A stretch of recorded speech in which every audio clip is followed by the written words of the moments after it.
Chapter number 18 mensuration या क्षेत्रामिति की ई exercise को समझेंगे।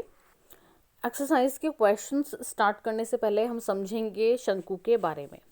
ठीक है, शंकु क्या होता है, उसमें उसकी तिरछी ऊंचाई, सिंपल ऊंचाई और त्रिज्या क्या होते हैं।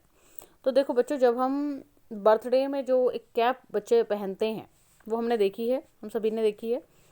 उसी शेप को हम शंकु कहते हैं। ठीक है, अब जो एक शेप होती है उस शेप में हम देखते हैं कि जो निचला हिस्सा होता है उस आकृति का वो एक वृत्ताकार होता है, गोल होता है ना, तो यानी कि वो एक वृत्ताकार होता है। ठीक है, यानी कि यहाँ पर जो भी फॉर्मूले अप्लाई होंगे वो वृत्त के होंगे। क्लियर है। ऊपर की तरफ ट्रायंगुलर फॉर्म क्रिएट होती है। तो ये जो ट्रायंगुलर फॉर्म और जो वृत्त यानी सर्कल मिलाकर के बनते हैं वो बनते हैं शंकु, जिसको हम इंग्लिश में कोन भी कहते हैं। ठीक है, अब इस कोन में कौन कौन सी जो साइड्स हैं वो क्या क्या होती हैं। जैसे इस शंकु में जो ये सीधी ऊंचाई आप देख सकते हैं, इसको हम कहते हैं ऊंचाई h, सीधी ऊंचाई h। ठीक है, क्योंकि इस शंकु की हाइट है।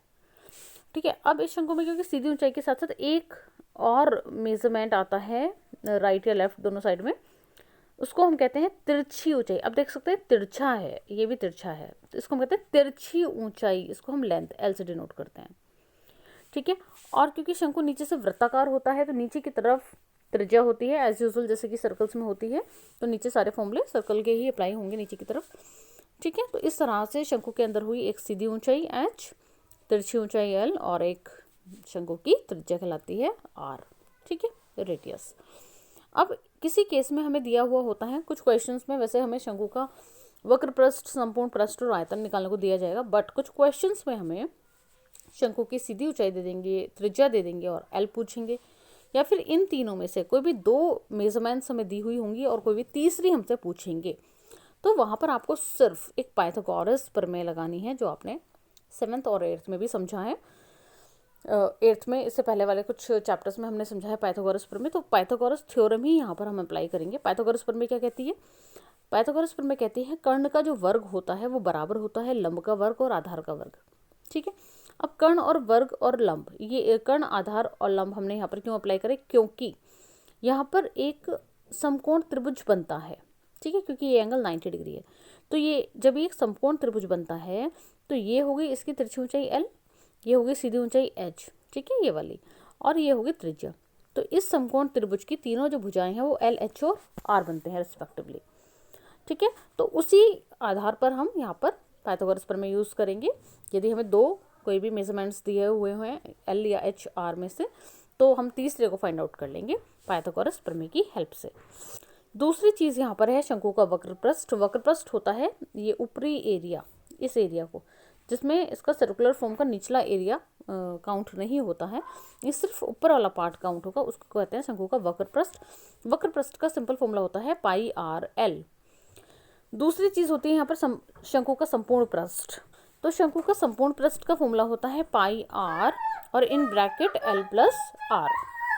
और तीसरी चीज़ यहाँ पर होती है शंकु का आयतन। तो आयतन का फॉर्मूला होगा 1/3 और पाई आर स्क्वायर, जो कि बेलन का आयतन होता है, पाई आर स्क्वायर एच, तो बेलन के आयतन का 1/3। ठीक है, तो इस तरह से शंकु का वक्र पृष्ठ हुआ पाई आर एल, संपूर्ण पृष्ठ हुआ पाई आर ब्रैकेट में एल प्लस आर और आयतन हुआ 1/3 पाई आर स्क्वायर एच। तो इन फॉर्मूलोज की मदद से और यहाँ पर जो हमने देखा पाइथागोरस प्रमेय की मदद से, यहाँ पर हमें जो भी वैल्यूज़ दी जाएंगी उनकी मदद से हम जो वैल्यूज़ पूछी जाएगी उसको फाइंड आउट करेंगे। बाकी हम क्वेश्चंस की हेल्प से सीखेंगे। क्वेश्चन नंबर 1 देखिए 18A का, पार्श्वांकित चित्र में दिए गए शंकु, ये एक शंकु दिया हुआ है, शंकु का वक्र पृष्ठ ज्ञात करना है। VO है शंकु की सीधी ऊंचाई h। ठीक है, यहाँ पर हमें VO पूछा है, शंकु की सीधी ऊंचाई पूछी है, दी हुई है 15 सेंटीमीटर। OB 8 सेंटीमीटर, OB है शंकु की त्रिज्या। ठीक है, तो यहाँ पर हमें त्रिज्या दी हुई है, VO यानी कि शंकु की सीधी ऊंचाई दी हुई है, h दिया हुआ है, r दिया हुआ है, और हमसे पूछा है शंकु का वक्र पृष्ठ। अब वक्र पृष्ठ का फॉर्मूला, बच्चों क्वेश्चन करने से पहले हमें यह श्योर करना है कि हमें सारे फॉर्मूले बहुत ही अच्छे से याद हों, क्योंकि फॉर्मूले याद होंगे तो हम बहुत ही आसानी से क्वेश्चन को कर सकते हैं। अब जैसे यहाँ पर शंकु का वक्र पृष्ठ पूछा है, तो यदि हमें फॉर्मूला नहीं आता तो हम वक्र पृष्ठ फाइंड आउट भी नहीं कर सकते हैं, तो इसके लिए हमें फॉर्मूला याद होना चाहिए। फॉर्मूला होता है वक्र पृष्ठ का पाई आर एल।